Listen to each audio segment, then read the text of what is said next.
Et on ouvre tout de suite le second débat de Sénat 360 avec mes invités sur ce plateau. Franck Menonville, bonjour. Vous êtes sénateur RDSE de la Meuse. Merci d'être avec nous. J'accueille également Josian Palache. Bonjour. Vous êtes membre de la Confédération paysanne. Yannick Botrel est également sur ce plateau. Bonjour, sénateur socialiste des Côtes d'Armor. Et j'accueille enfin Dominique Amirault. Bonjour. Vous êtes le président de la Fédération des entreprises et entrepreneurs de France, la FEF. Merci d'avoir accepté notre invitation. Première question pour vous, parce que je vous voyais réagir, Josian Palache, à ce qu'on voyait dans ce reportage. C'est pas la bonne solution. Il ne faut pas tendre vers ce système aujourd'hui. Non, la démarche était certainement intéressante. Elle doit aller bien plus loin. Mais elle doit aller au-delà, bien au-delà du lait de consommation, parce qu'il a été parlé qu'il y avait 18 millions de litres qui étaient valorisés par ce biais-là. Il faut savoir que sur le marché intérieur, par la grande distribution, c'est 10 milliards de litres qui sont valorisés. Donc vous voyez les chiffres, il faut mettre en relation les chiffres avec ce qui se passe réellement. Alors, mais la démarche est intéressante et certainement elle est à développer. Certainement dans ce sens-là, de remettre en avant le marché intérieur, c'est certainement une démarche qu'il faut mettre en avant. Alors Yannick Botrel, on sait qu'aujourd'hui les consommateurs sont perdus dans les prix, les revenus des agriculteurs se dégradent, les industriels se plaignent de la fonte de leurs marges, les distributeurs non plus, ne trouvent plus leur compte. Finalement, tout le monde est d'accord sur le constat, le diagnostic est partagé, mais comment on peut sortir justement de cette guerre des prix, de cette baisse des prix ? Le diagnostic est peut-être partagé, mais derrière ça, il y a une réalité. Il y a bien des gens qui ne gagnent pas leur vie aujourd'hui, alors qu'on a quand même le sentiment que la grande distribution et d'autres s'en sortent mieux. Donc les marges, elles vont bien quelque part. C'est un constat qu'on peut faire. Alors que peut-on faire pour résoudre cette situation qui a été créée il y a quelques années par la loi de modernisation de l'agriculture ? Je crois qu'il y a plusieurs pistes à suivre. Il y a d'abord la résilience des exploitations, c'est-à-dire comment faire pour que les exploitations puissent affronter les situations de crise dans de meilleures conditions. Et puis, de façon plus générale, plus globale, il y a une équité à établir, je ne dis même pas rétablir, je dis une équité à établir entre les producteurs et la grande distribution. Alors cela passe certainement par un relèvement du seuil de revente à perte, c'est le SRP, et aussi la limitation des promotions. Ce sont les deux pistes avancées par le gouvernement. Est-ce que vous pensez que c'est suffisant ? Est-ce que vous y êtes favorable ? En tous les cas, ce sont ces pistes-là, il faut les suivre. Ça, c'est évident. Est-ce que ça suffit ? Je n'en suis pas persuadé, parce que se passe-t-il en France, à la différence d'autres pays ? Nous avons une concentration formidable des acheteurs. C'est-à-dire qu'il y a quoi ? En gros, 5, peut-être 6 centrales d'achat en France. En Allemagne, il y a infiniment plus de donneurs d'ordre. On parle de 200, de toutes sortes de dimensions, de toute importance. Donc il y a déjà cette concentration qui est française. Et en face de ça, eh bien... les agriculteurs, pendant longtemps, n'ont pas pu s'organiser, c'est-à-dire qu'on considérait que le fait de se regrouper en organisation professionnelle, en OP, eh bien, c'était contraire aux lois de la concurrence. Donc on voit bien qu'il y a une distorsion déjà sous ce simple aspect. Et là aussi, il faudra... Alors je sais qu'il y a des choses qui ont été faites et que la volonté de plusieurs ministres de l'Agriculture depuis un certain nombre d'années s'est exprimée dans le sens de dire qu'il fallait permettre justement aux organisations de producteurs d'exercer une forme de contrepoids. C'est ce que demande aussi Emmanuel Macron. Il faut une meilleure organisation des filières. Dans ces cas-là, voilà un point d'accord. Ensuite, le diable étant dans le détail, comment fait-on ? Alors, Franck Menonville, ensuite je vous donnerai la parole. Allez-y. Peut-être justement votre sentiment sur les annonces d'Emmanuel Macron. On apprend d'ailleurs qu'il est en train de s'expliquer une nouvelle loi pour équilibrer les contrats entre les agriculteurs et les distributeurs. Écoutez, tout d'abord, peut-être vous dire que l'exercice des États généraux de l'alimentation, je pense que c'est un bon exercice de mettre l'ensemble des maillons de la chaîne de l'alimentation allant du producteur jusqu'au consommateur, en passant bien évidemment par la transformation et les distributeurs autour de la table. Parce que je crois que c'est clair, il ne peut pas y avoir de solution au problème du revenu, notamment des agriculteurs, de la valorisation de leur production, sans s'attaquer à l'ensemble des maillons de la chaîne en toute responsabilité. Et effectivement, moi je considère que les annonces aujourd'hui du président de la République vont dans le bon sens. Il faut effectivement en finir avec ce dogme du prix bas en agriculture et dans l'alimentation, et cette guerre des prix qui s'opère au travers un certain nombre de distributeurs pour différentes raisons. Je crois que ça affaiblit bien évidemment l'agriculture, les agriculteurs depuis de nombreuses années, mais aussi les PME de la transformation, l'agroalimentaire. Donc c'est, j'allais dire, perdant pour quasiment tout le monde. Donc revenir à une juste répartition des marges permettant d'assurer le revenu des agriculteurs, d'assurer aussi le développement du tissu industriel et agroalimentaire français tout en n'allant pas, en garantissant effectivement une alimentation de qualité, ce qu'elle est dans notre pays, je crois que ça va dans le bon sens. Voilà. Dominique Amirault, vous dites au contraire que le relèvement du SRP, c'est un coup d'épée dans l'eau. Ce n'est pas parce que l'on rehausse le prix de vente que le bénéfice sera répercuté en amont. Oui, tout à fait. D'abord, je voudrais, en tant qu'entrepreneur, je représente les entrepreneurs PME, c'est-à-dire 95% des fournisseurs en nombre de la distribution. Et donc, on est très concerné par cette situation de la même manière que les agriculteurs. Le problème est mal posé. La vraie cause de la destruction de valeur, c'est bien ça dont il s'agit, puisqu'on parle de créer de la valeur et de la répartir ensuite. La vraie cause, ce n'est pas la guerre des prix. On fait une confusion entre la cause et les faits. La vraie cause, c'est le déséquilibre qu'il y a entre l'amont et l'aval. À l'aval, vous avez une centaine de grands groupes et 5 centrales d'achat. Et à l'amont, vous avez 500 000 paysans et 15 à 20 000 PME. Et bien entendu, il y a un déséquilibre là. Et le vrai défi, c'est de rééquilibrer les relations commerciales. Et à ce moment-là, il y aura un juste prix. Donc, à partir du moment où on fait un SRP, ça veut dire qu'on veut augmenter le prix minimal auprès du consommateur. C'est plutôt de nature inflationniste, c'est de l'économie administrée. Ça va donner moins d'accès d'ailleurs aux PME auprès des distributeurs. Mais ça va accroître les marges, effectivement, à l'aval, concentrées. Mais en rien, ça ne garantit que l'ascenseur sera renvoyé à l'amont auprès des agriculteurs et des PME. Et c'est ça le vrai problème. Or, on a une vraie solution. C'est le tarif. Depuis 10 ans, le tarif qui reprend les coûts que nous avons à l'amont. On n'arrive pas à le passer à l'aval. Et si on passait le tarif à l'aval, bien entendu, on répercuterait la valeur à l'amont. Et là, cette solution, on ne la porte pas. On met un emplâtre sur une jambe de bois sur le prix de vente consommateur et on ne traite pas le problème de la relation entre l'amont et l'aval concentré. Alors Dominique Amirault, je vous propose d'écouter Emmanuel Macron parce qu'il vient justement de s'expliquer depuis le marché international de Rungis. On l'écoute. Je souhaite que nous puissions acter, à la lumière de vos travaux, quelques décisions concrètes.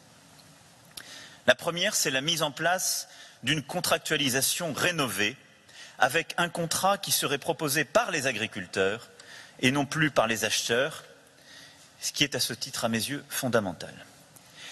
Nous modifierons la loi pour inverser cette construction du prix qui doit pouvoir partir des coûts de production.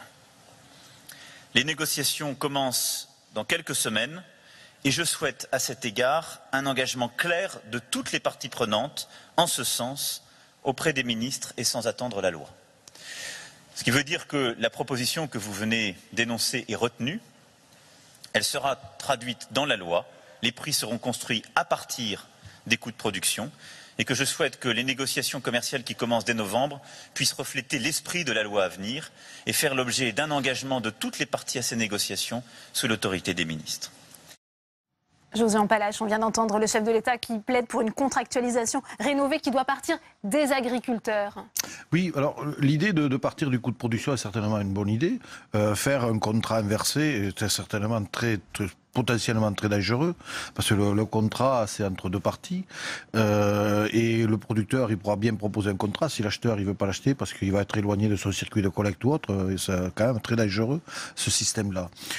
Que ça passe par un renforcement des OP, moi je voulais revenir un peu sur le rôle des organisations de producteurs.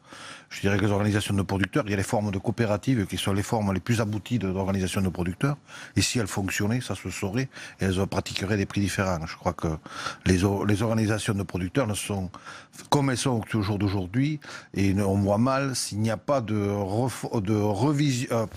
revoir complètement notre production, notre vision de la production. Rappeler quand même qu'on est sur ces... Elles sont prêtes, ces organisations professionnelles, justement, à être réorganisées, selon vous, José Ampalache ? Elles sont prêtes, je ne sais pas si elles sont prêtes et je ne vois pas quel rôle elles pourront avoir sur la problématique de la fixation du prix.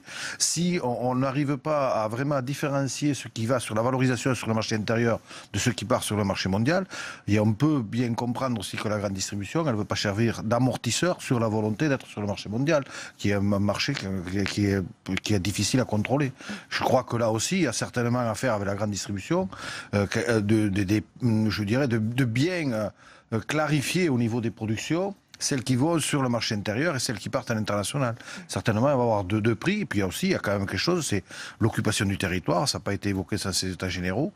Je crois que là, il y a quand même aussi le rôle que peuvent jouer le maintien des paysages sur les territoires. Franck Menonville, sénateur RDSE de la Meuse, vous-même agriculteur d'ailleurs. On sait qu'il y a aussi Michel-Édouard Leclerc qui a ce credo du prix toujours le moins cher. Est-ce que vous pensez que c'est compatible aujourd'hui avec le maintien d'une agriculture en France et est-ce qu'il peut s'intégrer dans ce nouveau paradigme qu'appelle de ses voeux le chef de l'État? Non, effectivement, moi je pense que la position de Michel-Édouard Leclerc, qui est le soi-disant défenseur du pouvoir d'achat des consommateurs, il est surtout le défendeur de ses propres marges et du propre intérêt de son groupe. Je pense que, et ça se fait très souvent, ça se fait sans doute trop souvent, au détriment à la fois du producteur et aussi des transformateurs de la filière. Donc moi je pense qu'il ne faut pas opposer les uns et les autres, il faut seulement essayer de travailler sur tous les maillons de la chaîne pour trouver une notion d'équilibre, de contractualisation et de données gagnantes sur l'ensemble de la filière. Et je pense que, je suis tout à fait en accord avec mon voisin sénateur de Bretagne, une des causes aussi de cette, et le président Macron l'évoque, c'est le déséquilibre aussi de l'organisation des producteurs. Je pense qu'il faut une organisation plus aboutie des producteurs au travers de leurs coopératives, mais aussi des organisations de producteurs permettant de... Il faut se regrouper pour peser dans les discussions pour pouvoir peser avec face la grande à des distribution. centrales d'achat qui sont très regroupées et donc avec des rapports de force complètement déséquilibrés. Et bon, une bonne négociation, moi je le dis, j'oppose personne. C'est une négociation gagnant-gagnant, donc équilibrée. Yannick Botrel, je voudrais vous entendre sur un point, puisque l'Élysée assume que ces nouvelles mesures vont entraîner une inflation sur les prix pour les consommateurs. Alors ça, c'est une question absolument difficile parce qu'il n'est pas impossible, en effet, qu'il y ait quelque part un rattrapage sur des prix qui sont extrêmement bas, parce que il faut bien observer que depuis de nombreuses décennies, la part de l'alimentation dans le budget des ménages est en décroissance constante. Et on s'est habitué à des prix bas tout en réclamant de la qualité, tout en réclamant que les territoires vivent, tout en réclamant que les entreprises puissent continuer à travailler et payer leurs salariés, et faire des marges, investir, etc. Donc il y a un moment où on est face à une sorte de contradiction. Alors même si les prix devaient augmenter un peu, parce que je ne pense pas que ce soit dans des proportions importantes, parce que nous avons une agriculture compétitive, bon, après tout, s'il faut en passer par là, ça n'est pas anormal. Il y a un moment aussi, il faut dire que c'est la responsabilité aussi du consommateur, le maintien de cette agriculture. Citoyen aussi. On est consommateur, mais on est aussi citoyen. Ouais. Dominique Amirault, peut-être. Oui, sur ce point, je trouve que, inévitablement, à partir où le seuil de revente à perte est augmenté, inévitablement, ça va provoquer une hausse de prix. Principalement, d'ailleurs, des grandes marques. Mais la question, c'est que ça va entraîner une amélioration des marges à l'aval. Le problème, c'est que, effectivement, c'est le consommateur qui va devoir payer. Et il est certain que ça va provoquer sur ces produits une augmentation autour de 5% lissée dans le temps, c'est vrai. Mais c'est certainement, ce que dit Michel-Édouard Leclerc, est certainement juste, même si c'était exagéré. Donc, il faut certainement passer par là, mais le vrai problème qui va rester constant, tant qu'on ne pourra pas imposer de façon obligatoire nos tarifs aux distributeurs, on n'arrivera pas à répercuter ce qui a été emmagasiné à l'aval pour qu'on puisse améliorer la rémunération de ceux qui sont en amont. Et ça, c'est mathématique. Donc, on a la solution en main, et c'est d'esprit contractuel. Moi, je vais vous donner un exemple. Depuis 2012, on a développé la contractualisation avec la grande distribution. On a fait 15 accords. On a développé des relations commerciales différenciées aux PME, parce que ce n'est pas la même chose que de négocier avec des grands groupes, et on les a fait de façon collaborative. Eh bien, au début, depuis la loi, la LME, on perdait des parts de marché. Depuis 2012, on a regagné en part de marché. Et aujourd'hui, 80% de la croissance des ventes de la distribution provient des PME. Donc le collaboratif, le contractuel, ça marche. Et effectivement, on en a fait la preuve. Appuyons-nous sur des expériences pratiques plutôt que de partir sur des grandes théories inutiles. On l'a fait, ça marche. Alors, avant de continuer le débat en plateau, on repasse par la salle des conférences. Nous attend Tam Tranui avec le sénateur Les Républicains de la Haute-Saône, Michel Raison. C'est à vous. Oui, Monsieur Raison, tout d'abord, votre réaction à cette annonce d'Emmanuel Macron que l'on a entendue à l'instant autour d'une contractualisation rénovée, le président de la République qui estime que le prix doit partir du coût de revient. Alors, je ne peux être que d'accord. D'ailleurs, il n'y a pas besoin d'assises de l'alimentation pour faire une telle déclaration.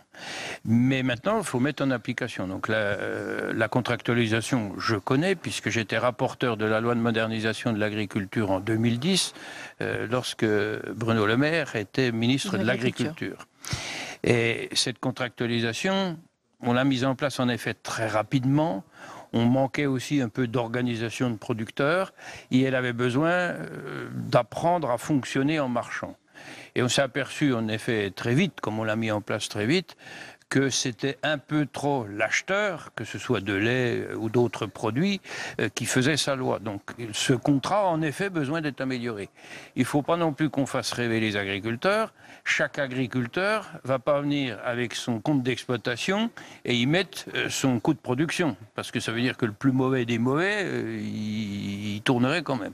Donc il va falloir évidemment trouver des bases pour savoir sur quoi on se base sur une moyenne de coût de production par type de production. C'est quand même assez complexe.